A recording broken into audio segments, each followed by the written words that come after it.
Upon entry into the Kiziba refugee camp, one is welcomed by different activities being done by refugees to complement the aid given to them by the UNHCR. Best Future Women Company Limited is a business entity operating as a restaurant as well. It was founded by 5 women refugees from the Democratic Republic of Congo. They say that for the past 4 months they've been operating, their life is changing gradually.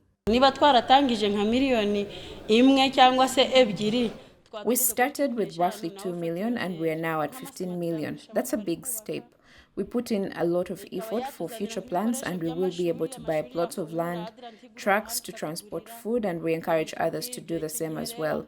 With the trucks, we will be able to transport cement for people that are building, buy equipment for school. That way, all refugees benefit from the services.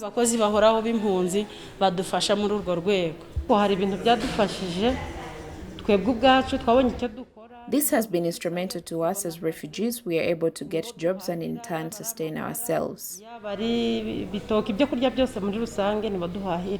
The youth in this camp have also come together to provide technology-based services, as explained by 25-year-old Nsabimana Emmanuel. nk'abakiriya benshi twakira hano n'abantu baba bakeneye photo passport zo gushyira ku byangombwa n'abantu baba bakeneye services. Most of the clients we receive are looking for passport photos as well as those looking for Irembo services. Before, they used to go to Kiwe to seek such services, but not anymore. We charge them 500 Rwandan francs instead of spending much more money on transport to go to get these services elsewhere. Muri transport bajya ku Kibuye kandi ni mwabonye ko urugendo ari rurerure kuri moto ni 2,000. Women in the Kiziba refugee camp are also part of microfinance institutions to develop themselves, with more than 300 of them working in these institutions, as explained by Uwamahoro Mignon, the head of the women group in the camp.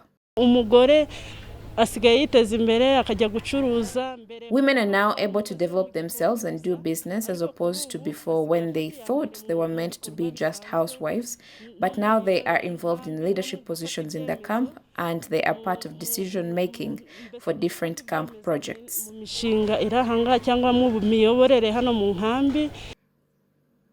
Changing the refugees' perception for them to be solution-oriented to the challenges they face is attributed to different partnerships, including the Prison Fellowship Foundation. We advocated for skills training for refugees in different categories such as the youth, parents, and the elderly, as well as their leaders to find homegrown solutions from among themselves. We trained them and have even given them aid to start up different activities. Like any other sector, COVID-19 had a negative impact on the life of the refugees, such as a lack of food. UNHCR representative in the Kiziba camp, Francis Ezike Okachu, says that the government of Rwanda stepped in this regard. And that is where I want to commend the work of the government.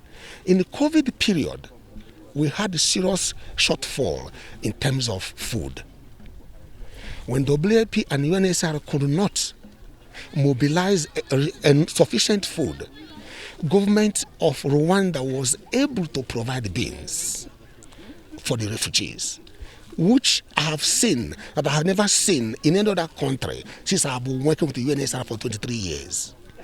For government to volunteer, to supplement, to support the UN agencies to be able to provide food for the refugees. Refugees in refugee camps in Rwanda are placed in 3 categories, which are the basis upon how much aid they receive, ranging from 3,000 to 7,000 Rwanda francs per month. And for those that are able to start up projects, they are supported by the United Nations High Commissioner for Refugees and other partners such as the government of Rwanda. Gloria Mutesi, reporting for RTV News.